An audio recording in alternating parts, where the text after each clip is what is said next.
Okay, so this is part 2 of my response video to Ronnie Lee's "You Can't Be Right-Wing and Vegan." This is quite an interesting aspect because it goes over racism, sexism, homophobia. You can't apparently be vegan and homophobic, racist or sexist, which is completely wrong. I've already debunked that in my last video, but now I'm going to go over 3 issues. The first is some of the issues of diversity within the vegan movement, particularly within animal rights organisations. Secondly, I'm going to talk about the contradictions that happen between animal rights and human rights. That's quite an interesting subject there. And then we're going to go into how right-wing beliefs aren't necessarily sexist, racist, homophobic, and how some right-wing beliefs are actually there to help women or help people in general. But let's look at the social strand, right? To be a vegan, you have to be opposed to speciesism. You have to be opposed to human supremacism.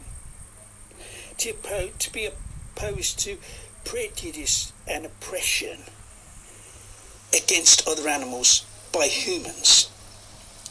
Now, how can it be logical? How can it be rational to be opposed to speciesism, but not be opposed to racism, sexism, homophobia, disableism, and all the other isms that come about through oppression and prejudice one group of humans by another group of humans?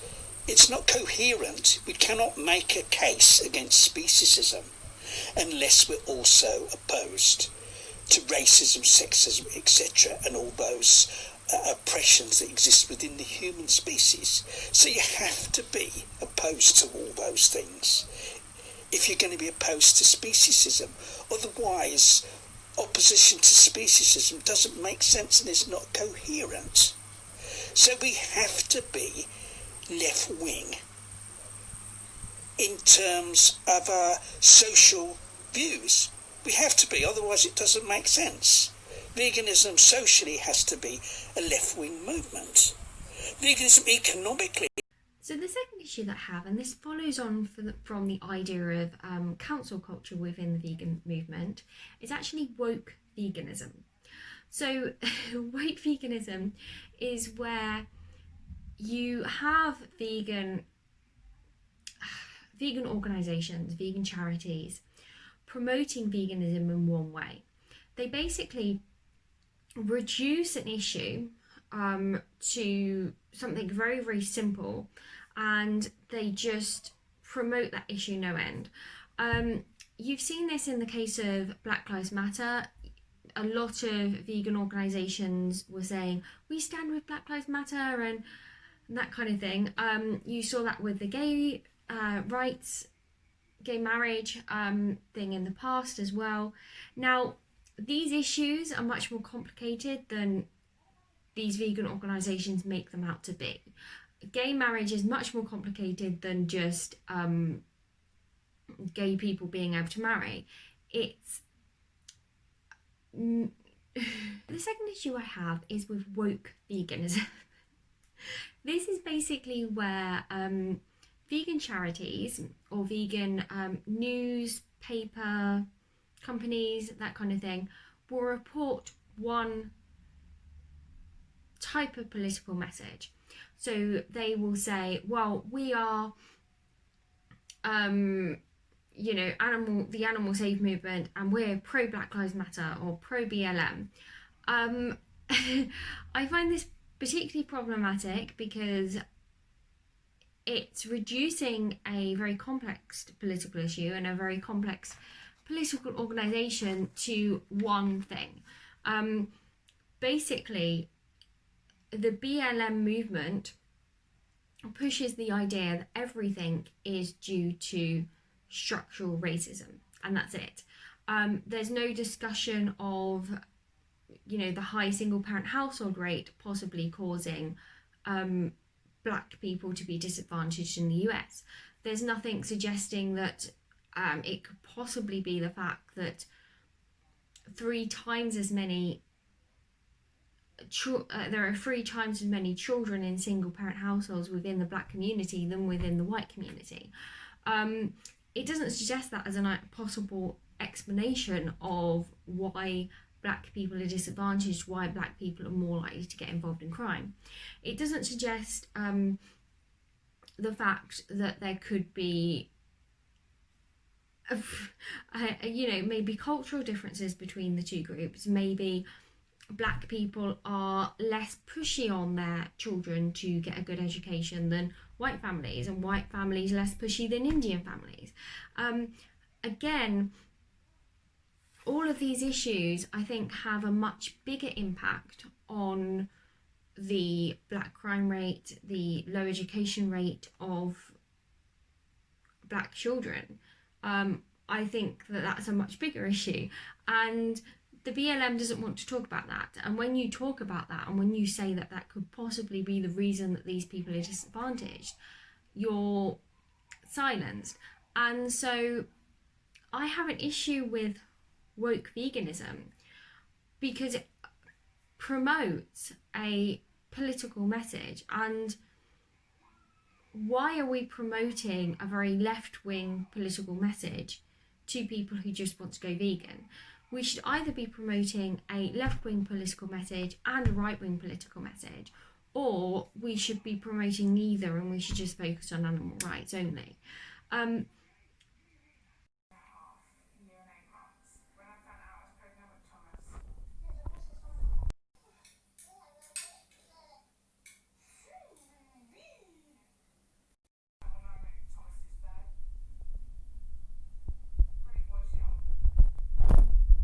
We don't just have an issue with how veganism is being promoted, we have an issue with the types of activists which are being funded. Now, there is a charity called Animal Equalators, I think it's Equalators, Animal Equalators, and basically they fund apolitical activists, but they also fund activists who are into social justice issues. Now, I have an issue with this, obviously, because you're basically promoting veganism in an apolitical way, and you're promoting veganism to left-wing people, but you're not promoting veganism also to right-wing people, with right-wing vegan activists, with people who don't believe in structural oppression, who don't think intersectionality should be involved in veganism. You're only promoting veganism to left-wing people and to in an apolitical way. You should be promoting veganism to everyone, and in order to promote veganism to everyone, you should either just focus on apolitical activists, or you should have activists that are into structural oppression and intersectionality, and activists that aren't. Activists who aren't interested in that subject. So I think that it's very wrong for animal rights organisations to promote one type of voice and promote one type of activist. I think that we need to be promoting all types of activists. We either need to be having a political debate within veganism so that non-vegans can see that vegans can be anywhere on the political spectrum, or we need to keep veganism apolitical so that non-vegans understand that veganism isn't political. And that's it. I don't think we can be promoting it in a left-wing way. I don't think that that's effective activism.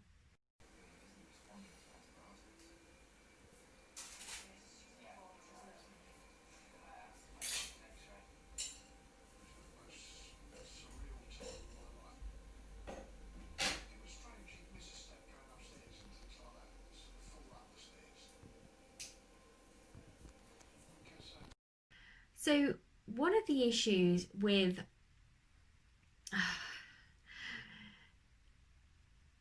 vegan organisations at the moment is they have crazy diversity policies. One classic example of this is the animal save movement, which basically have a diversity policy where they seek out people of colour, women, and disabled people and hire them into the institution in order to add diversity to their top management or add internal diversity to their workforce. Now, I have an issue with this because you're not seeking out the most qualified people for the job. You're not seeking out the people that could do the job the best. You're basically seeking out people who are diverse and then just hiring them on the basis that they're diverse, not on the basis that they have the best skills for the job, not on the basis that they're the best financial manager, not on the basis that they're the best activist, they're the best at talking about veganism. It's basically on the basis of their gender or their skin colour. And to be honest, I don't want to be babied. I don't want to be babied and told that, oh, well, you're a woman and, you can be hired even though you're less skilled than a man because you're a woman. I don't want to be treated like that. I want to be hired based on my skills and my hard work and my determination. I don't want to be hired based on me being a woman. That's got no relevance to my skill set at all. So that's the first thing. I just think it's kind of, to me, it's babying me. I don't want to be babied. And the second issue I have is that it has an effect on the animals. If you hire someone that is a worse financial manager just because they're a woman and they're in a wheelchair, let's say, then that person is going to be less likely to manage the money effectively. That means you'll have less advertisements for the animal save. That means that you will, have less funding for billboards. And all of these things have an impact on the animals. All of these things mean that you have less money to spend on advertisements, to spend on billboards, and less people are likely to see the billboards, are likely to see the advertisements, and in turn are likely to go vegan and help animals. You need to be hiring people based on their skills, not based on their gender. And I think that's one of the worst things to happen to the animal rights movement. Okay, so this goes into my second point now, and my second point is basically that sometimes animal rights and human rights contradict each other. So a classic example of this is actually halal and kosher meat. So a ban on halal meat would mean that halal and kosher meat would mean that around 6% of the population would have to eat a completely pescatarian diet. That would mean that we would save billions upon billions upon billions of animals every single year. However, a policy that bans halal and kosher meat could be considered anti-Semitic or Islamophobic, because you're saying that this 6% of the population which are Muslim or Jewish can no longer eat meat. I personally would support a ban on halal and kosher meat. However, it's an interesting subject because it's something that could be considered anti-Semitic or Islamophobic, but saves billions of animals every year. And so is it now non-vegan to support a ban on halal and kosher meat because you're being anti-Semitic? I think that sometimes the human rights issues and animal rights issues just contradict each other, and you have to either stand up for animals or stand up for human rights.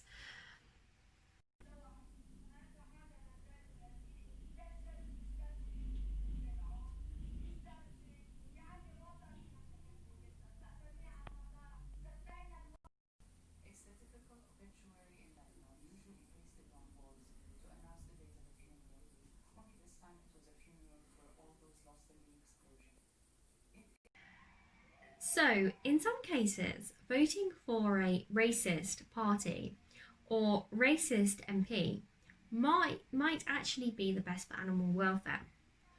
So, one classic example of this would be the patriotic alternative. The patriotic alternative want to remove foreign aid. They want to. They don't want to allow any refugees into the country. They don't want to allow any type of immigration at all, apart from a very, very limited amount of possibly key workers that we desperately need. They won't allow. They won't allow people who don't speak English to access free healthcare, free education, housing benefits, or any type of welfare at all. They also will give £15,000 to people who aren't ethnically British to move back to their country of origin. So a lot of these policies could be considered racist. I don't tend to like to use the word racist because it doesn't really cover the person's argument. It's normally used as an ad hominem attack, and I don't think it's very useful in a debate. I don't agree with the patriotic alternatives policies. I think that we should be investing in foreign aid, and I think we should be allowing a certain amount of immigrants, including refugees, into the country. However, some of their policies could be considered racist. But this political party has very good animal rights policies. They want to get rid of halal and kosher meat, meaning that 6% of the population would be forced to be pescatarian, which would reduce the killing of billions upon billions of animals every year. They also want to get rid of testing on vivisection and testing on live animals. Again, that would reduce some of the awful cruelties that we're committing on animals. So they have very good animal welfare policies, but they could be considered a racist party. And so there's really doing what's best for animals, in this case voting for the patriotic alternative, or maybe going to one of their conferences and paying them money to go to one of their conferences, is essentially a way of promoting animal rights. It's a way of getting better rights for animals. However, it's also a way of promoting what could be considered racist party, a very extreme party. And so it's interesting because on one hand you're promoting racism, I suppose, and on the other you're promoting animal rights.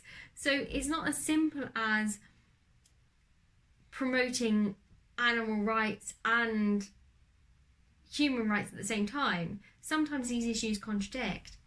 And the same would apply if you voted for an MP who, let's say you had an MP, and MPs like this do exist. Let's say you had an MP who was a Labour MP and he wanted to get rid of kosher slaughter, but he also believed that the Holocaust didn't exist, didn't happen. You're voting for an anti-Semitic MP, but at the same time he would vastly improve the lives of animals if he got the policy of abolishing kosher meat through Parliament. What about a Conservative MP who wants to get rid of the burqa but also disagrees with halal meat? Again, you would be promoting the rights of animals. You would be improving the rights of animals by voting for that MP, but you could also be doing something which you might consider to be Islamophobic by promoting an MP that doesn't agree with the burqa. Now, personally, I'm not sure about the burqa issue. I think that if women are forced to wear the burqa, then that's really bad. However, I think women should have the right to wear what they want, to be honest. I don't think anyone has the right to tell a woman what to wear and what not to wear. So it's an interesting issue, because in some cases, voting for people or choosing to promote a certain party can be good for animals and can promote animal rights and considerably help animals. But on the other hand, it can, in some ways, reduce human rights and be awful for humans. Okay, so now I'm going to discuss some of the reasons that I have been called sexist, racist, homophobic. Okay, so I am not going to go over my reasons that I've been called racist for being anti-BLM. I've already explained why I'm anti-BLM previously in my video, so I'm not going to go over that again. And I already have a video completely devoted to why I'm anti-BLM, which you can go and watch. However, another reason I've been called racist is because of my views on immigration. Now, I don't agree with economic immigration. This is where you have someone, normally like a doctor or a nurse, coming from somewhere like Africa or India and coming over to the UK or to America. The reason that I don't agree with economic immigration is because it doesn't benefit the country of origin that that immigrant is coming from.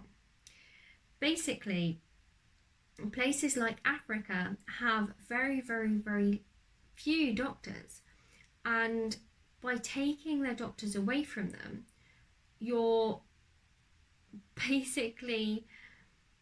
basically means that people in Africa won't have enough, that they will end up dying of preventable illnesses because there are no doctors there to help treat them, that they'll end up waiting in queue after queue after queue in the doctor's surgery, or waiting for an operation for like months and months and months or years on end, and dying because there aren't enough doctors there to treat them. I don't think that that's a good idea, and I don't understand how me saying that we shouldn't have economic immigration into the UK and we should focus on trying to train our own doctors is in any way racist. I'm trying to help the country of origin that those doctors are coming from. That's what I'm trying to do. The same goes for engineers. If we have engineers and professors coming over to the UK from Africa, you're basically only helping to reduce the economy of places like Africa, because they're basically having all of their smart people being drained away and taken to the UK. So their work helps improve our economy, but it doesn't help improve the African economy. And I want the African economy and the economy of those places to grow and thrive. And I don't think that we should be taking away smart workers to work in the UK when people in Africa actually need them. They need them for their economy, to help their economy grow. They need them to help treat them, if they're a doctor or a nurse. And we should be focusing on training our own smart people as opposed to just immigrating them from abroad. I don't understand how that's racist, because I want their country to be good. I want their country to grow. I want their country to have enough doctors. And I think that's anti-racist. I don't think that's racist at all. I don't understand how that's racist. So yeah, So I've been called sexist for being pro-life and against sex before marriage. I find this very odd, because the reasons that I'm against sex before marriage is because I think having sex outside of marriage, it disadvantages women. That's basically it. You're in the current situation, you're forcing, well, you're essentially forcing women through societal pressure and through what society is doing to go on hormonal contraception for their whole fertile life, from around the age of 16 to the age of 51. This causes an increased risk of cancer, an increased risk of bone fractures, an increased risk of blood clots as well. Again, these have serious consequences for women's health. I also care about the high STD rate. If you're encouraging women to have sex outside of marriage and with multiple partners, you're basically increasing their likelihood to get an STD, to get things like the HPV virus, to get things like HIV, to get things like chlamydia. And some of these illnesses have life-threatening consequences. Cancer has life-threatening consequences. HPV has life-threatening consequences. And a lot of these STDs you can get through hand jobs and through oral sex. And, you know, if you're on hormonal contraception, you can get an increased risk of cancer. I don't understand how me being pro women's health is in any way sexist. Secondly,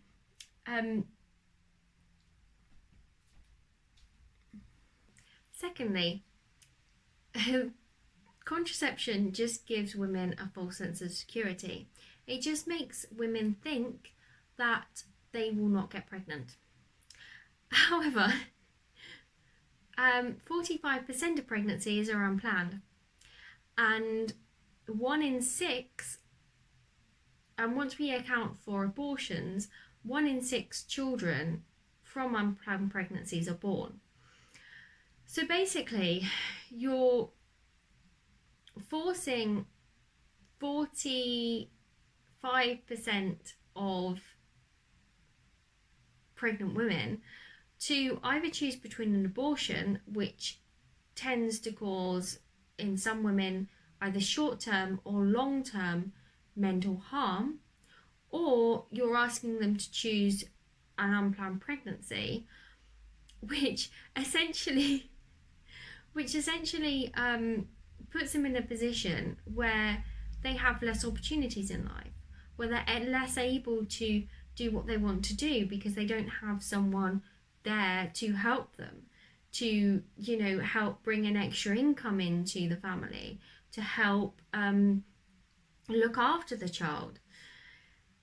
It's an incredibly difficult job being a single parent. You end up having to try and juggle the role of both mum and dad. You end up having to juggle the role of full-time parent working 9 to 5 with being a stay-at-home mum, and it doesn't work. It's not a good way to raise children, and we can see this in the fact that kids from single parent households have more mental health problems, they have a higher rate of violent crime, and women who are single mothers are more likely to suffer from mental health issues as well. They're less likely to have be able to gain an education, to be able to actually do a degree. You're just making it harder for these women to have a good quality of life. And so I just think that there are incredible issues with sex before marriage. There's also the issue of the fact that women who have sex outside of marriage are more likely to get divorced. And so you're increasing their likelihood of being a single mother two ways. One from having an unplanned pregnancy outside marriage, and one from having a planned pregnancy within marriage and then getting divorced. And so you're making women's lives harder by suggesting that women, well, by this social norm that women should have sex outside of marriage. And so I don't support this idea, because I think it makes life harder for women, and it makes women more likely to become ill, to have high rates of cancer and STDs and life-threatening consequences from having sex outside of marriage. And so I'm against sex outside of marriage because I think it disadvantages women in terms of health and in terms socially. that's why I don't support it. And I think it's very odd for you to say I'm sexist by not supporting it, because I'm supporting it. I'm not supporting premarital sex because I think it disadvantages women, and I don't understand how that's sexist. That's a different way of looking at things than you do. But at the end of the day, I haven't heard of any good arguments against sex outside of marriage.